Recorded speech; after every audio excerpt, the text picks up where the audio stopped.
கோதுமை அப்பம் பண்ண போகிறேன். பாருங்கள், ஒரு கப்பு கோதுமை மாவு எடுத்துக்கோங்க. இந்த அளவாக இதே கப்பு அளவு நீங்கள் வெல்லம் சேர்த்துக்கோங்க. அது எவ்வளோ எடுத்துக்கணும்? வெல்லம் வந்து இதே ஒரு கப்பு எடுத்துக்கோங்க. அதே அளவுலேயே ஒரு கப்பு கோதுமை மாவு எவ்வளவோ அதே அளவில் ஒரு கப்பு வெல்லம் சேர்த்துக்கோங்க. சில பேர் சர்க்கரையும் சேர்த்துப்பாங்க, வெள்ளை சர்க்கரை சேர்த்துப்பாங்க, அரைச்சி கூட அதோடு போடுவாங்க வெள்ளை சர்க்கரையை. 2 ஏலக்காய் போதும். அப்புறம் நான் நெய் எடுத்துக்கிறேன், நெய் அப்பம். ஏன்னா சில பேர் வெண்ணெய் சேர்த்துப்பாங்க, ஏன்னா ரூம் டெம்பரேச்சர் வெண்ணெய் வச்சுருப்பாங்க. சில பேர் வீட்டில் பட்டரு அதை எடுத்து சேர்த்துப்பாங்க. நான் நெய் தான் சேர்ப்பேன் எப்பையும். அப்புறம் ஒரு வாழைப்பழம், அப்புறம் 4-5 பல் தேங்காய் பீஸ். இப்போ என்ன பண்ண போகிறோம், இதை 2ஐயும் இதில் போட்டு கரைக்க போகிறோம். வாழைப்பழத்தையும் சேர்த்து அதோட மிக்ஸ் பண்ண போகிறோம். நல்லா தேங்காவை மட்டும் தனியாக நீங்கள் மிக்சியில் பீஸாக கட் பண்ணி நைஸாக அரைச்சிக்கோங்க. அரைச்சி அதோடு சேர்த்துக்கலாம், வாசனையாக இருக்கும். அது ஏலக்காவும் அதோடு சேர்த்து அரைச்சிக்கலாம் வாசனைக்கு. அப்புறம் 2 ஸ்பூன் அரிசி மாவு சேர்த்துக்கோங்க. 2 ஸ்பூன் இதால் சேர்த்துக்கோங்க. இப்போ தான் அப்புறம் கெட்டியமாக கரைச்சிக்கணும். கரைச்சிட்டு அடுப்பில் எண்ணெய் வச்சுக்கணும். எண்ணெய் வச்சு அதில் ஒரு கரண்டியால் எடுத்து நம்ம குத்த போகிறோம். இப்போ காமிக்கிறேன் எப்படின்னு சொல்லிட்டு.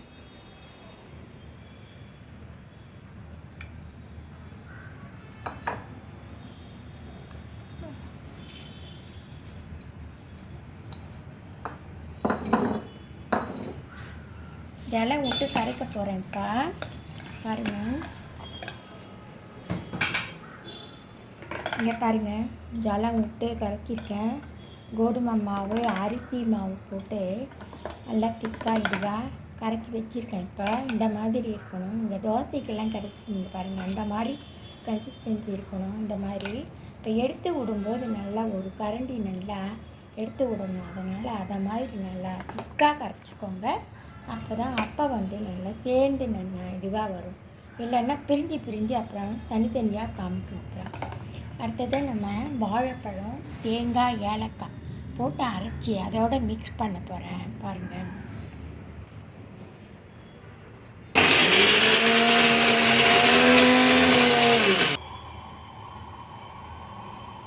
மிக்சியில் அரைச்சிட்டேன். வாழைப்பழம், தேங்காய், ஏலக்காய் போட்டு நல்லா அரைச்சிருக்கேன். ஏலக்காய் வாசனைக்கு போட்டுருக்கோம். வாழைப்பழம் நல்லா கெட்டியமாக இதுவாக வரும். சேர்ந்து அதோட நல்லா டேஸ்டியாக இருக்கும். வாழைப்பழத்தில் நமக்கு சத்து இருக்குது, அதனால் நம்ம இதை சேர்க்குறோம். இதோட கோதுமை மாவும் நல்லது.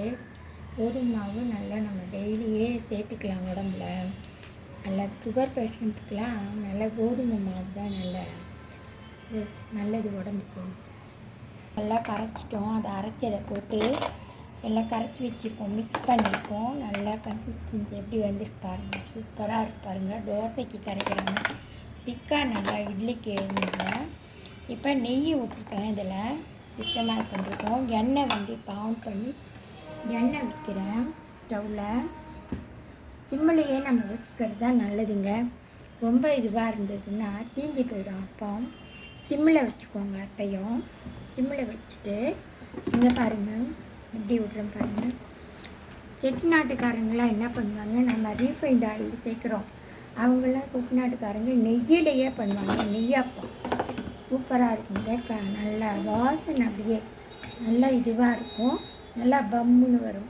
சில பேர் வந்து இட்லி தட்டுலேயே வந்து அந்த மாதிரி இந்த இதெல்லாம் பண்ணுறோம் பாருங்கள், வெங்காயம் எல்லாம் போட்டு அந்த குழிப்பணியாரம் அது மாதிரி அவங்க என்ன பண்ணுவாங்க, குழிப்பணியாரத்துலேயே விட்டு பண்ணுவாங்க.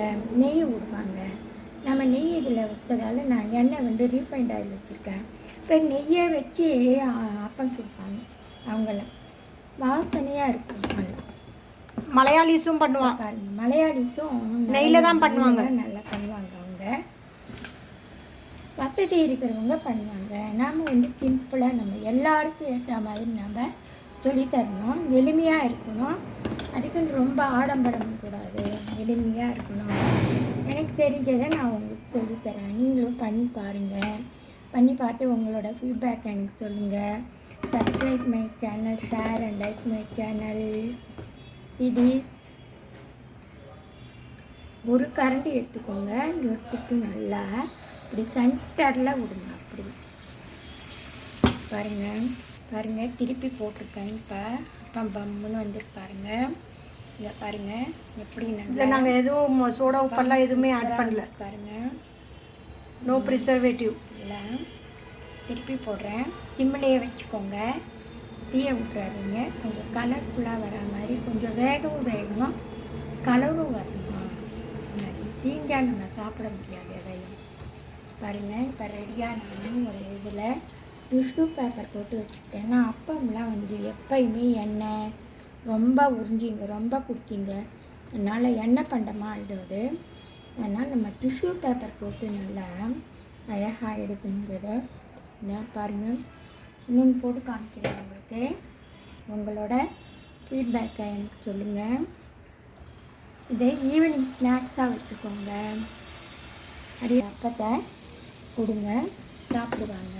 ஈவினிங் ஸ்கூல் விட்டு வந்தவொடனே ஆளுக்கு ஒரு இந்த மாதிரி காஃபி, டீ, இல்லை கார்ன்ஃப்ளெக்ஸ் அது மாதிரி வித்தியாசமாக சாப்பிடுவாங்க. ஹார்லிக்ஸு அதெல்லாம் அப்பம் பண்ணி கொடுங்க.